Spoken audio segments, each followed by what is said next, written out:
Once again guys, gagawa po tayo ng ribs na char siu. Char siu in Chinese, char siu.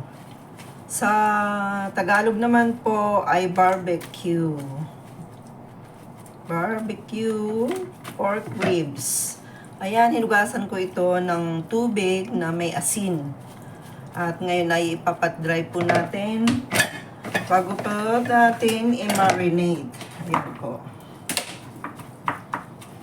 Ayan.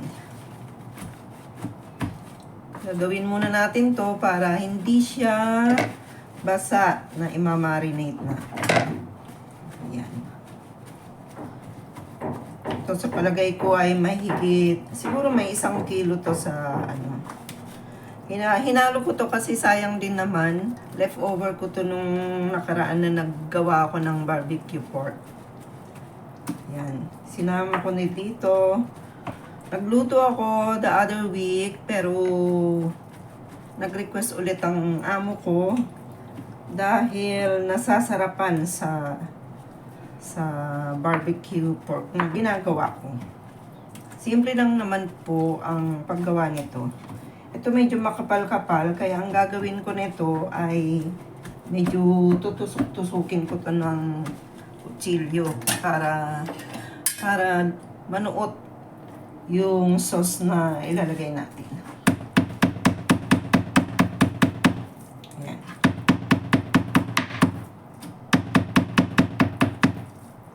Para malambot siya.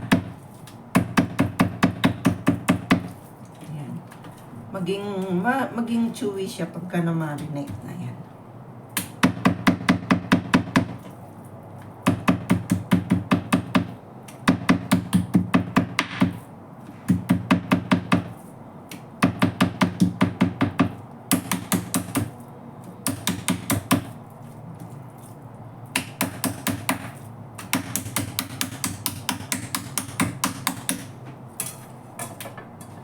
Yan. Ito, dry na siya. Okay. Yan, ganyan po karami. So, ngayon ay gagawa na tayo ng sauce. Ayan. Walang malapa.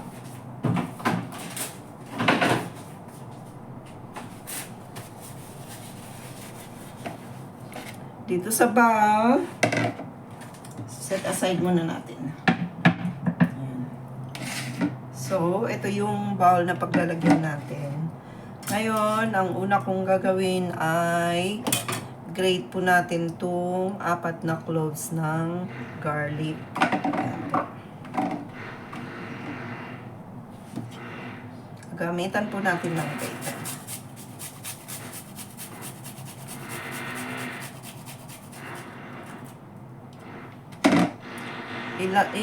Alisin po natin to kasi ano to, pag nasunog tong madaling yan mangitim, nakakasira ng itsura.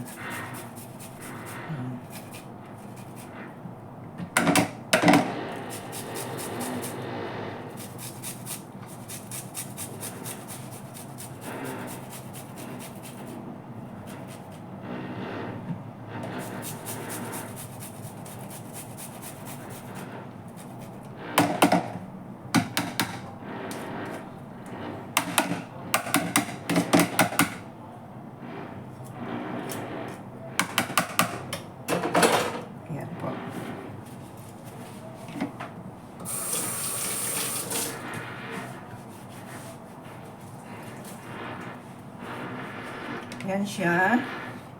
At maglalagay po tayo ng pepper. Black pepper na powdered siya.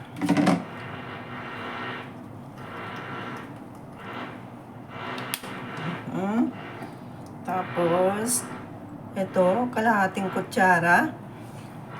Pero sa akin, tinatansya ko na lang. Yan po.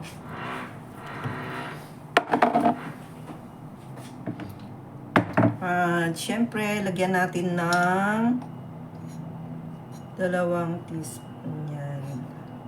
Yan.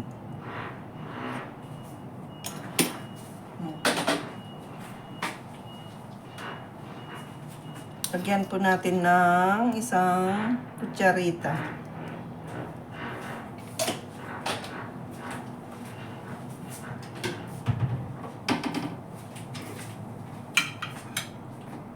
At syempre, lagyan natin ng honey.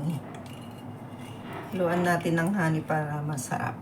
Yan, pwede na yan.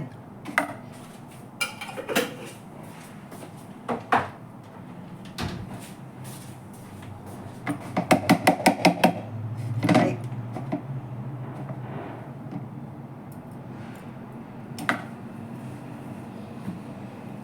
At lagyan natin din ng isang kutsarang ketchup. Itong ketchup na to ay pang-add lang dun sa kulay para maganda-ganda yung kulay niya. Reddish and shiny.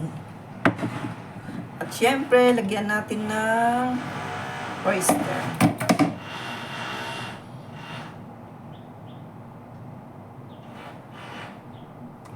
Kalahati lang po ang nilagay ko. At syempre, hindi mawawala ang wine sa char siu.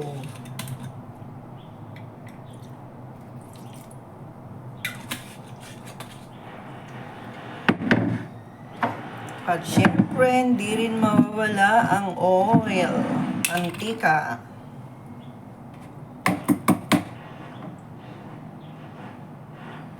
Mga 2 kutsara. Ay.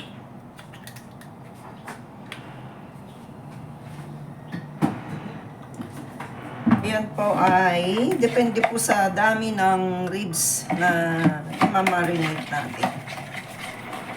Bago natin i-add yung iba, halu-haluin muna natin.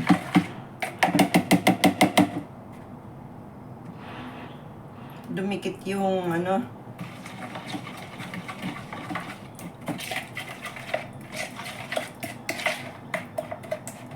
yan, para mahalo po yung honey tsaka yung sugar na nilagay natin. Ayaw 1 teaspoon lang ng yung nilagay kong sugar kasi nag-add ako ng honey. Ayan. So, lagay na natin itong char siu. Ito ay char siu sauce. Ito po.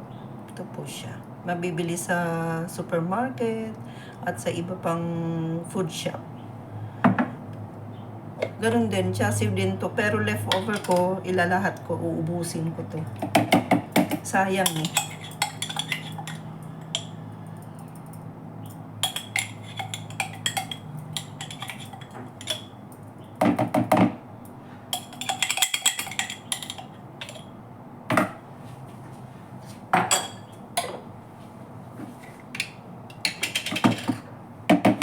Bali, kulang-kulang 1 spoon na yon. Dagdagan muna natin.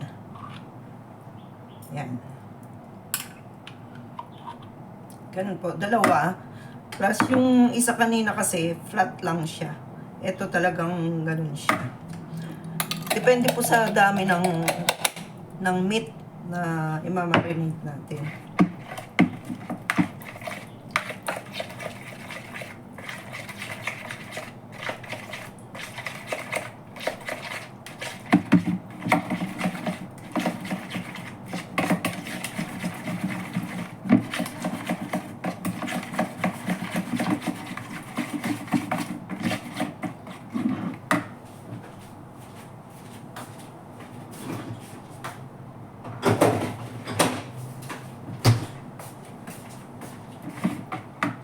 Dadagdag tayo dahil marami.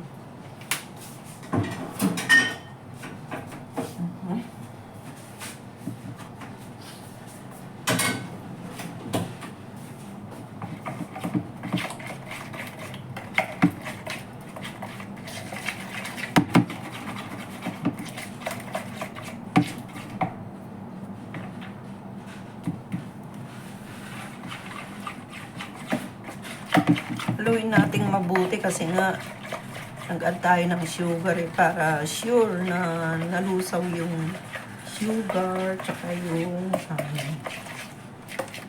para magpantay yung lasa dun sa imamarinate natin na ribs. Yan po, ganyan siya.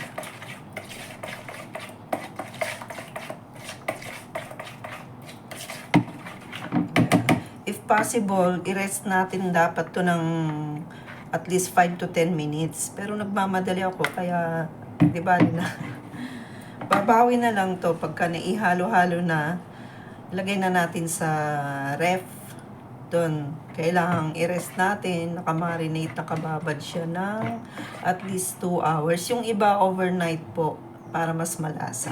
Pero dahil nga kapos na yung oras ko na pinag-marinate ko, kaya siguro lulutuin ko. Ang oras ngayon is, ano po nga, time check nga, is 3:30. So, 3:30 ngayon na imamarinate ko, lulutuin ko to ng mga 5:30. Sa Pilipinas, pwedeng ihaw, pwedeng iprito, pwede ring i-bake or sa oven. Sa oven ko niluluto to. Kasi nga, wala namang ano dito, ihawan. At tinatamad naman akong magprito, kaya mas okay sa oven. Ito guys, sa pagluluto naman sa oven, depende po pag nakita nyo ng sumipsip na yung sauce niya at nag-reddish na siya at nag-brown, okay na po yun. So, pwede ko nang ilagay yung marinate.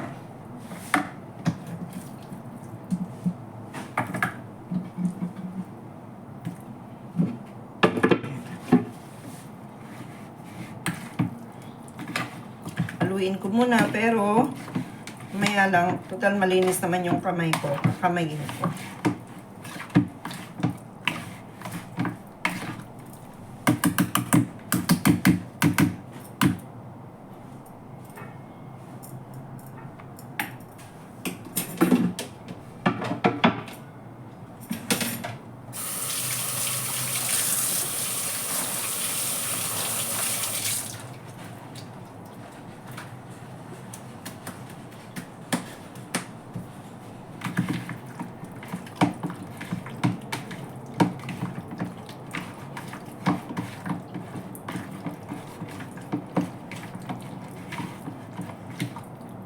Ganda siya, oh. Yan. Ganda pagka dagdagan ng mantika. Kasi pagka madadagdagan ng mantika, magiging shiny. Yan ang purpose ng mantika.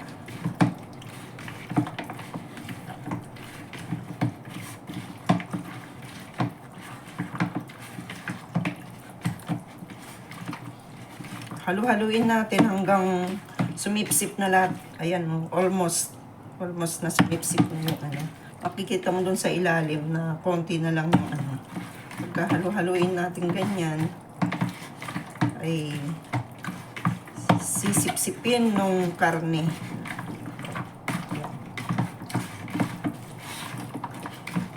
Mas maganda kung mas malaking bowl yung gagamitin ninyo para hindi kayo nahihirapang maghalo. Ito medyo ano yung ano yun.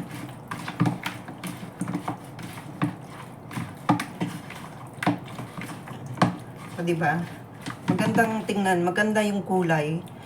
Pag may ketchup tsaka mantika, kasi reddish siya tsaka shiny. Ayan, oh.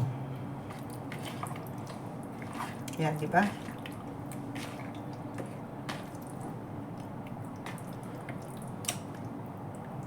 Yan yung kulay niya.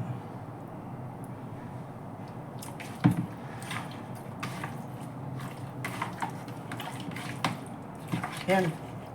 Kita mo, sinipsip na yung ano. Yan na. Okay na yan. Pwede nang pagpahingayin sa ref yan.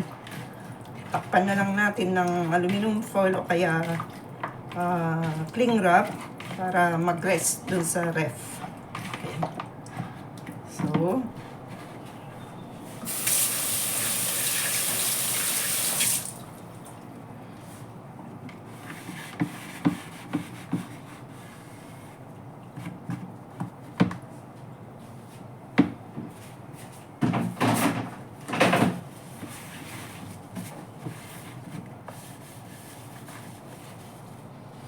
yan, pwede nating ilagay sa ref para ma-marinate na siya hanggang mamaya cooking time. Lalagay na lang natin sa oven.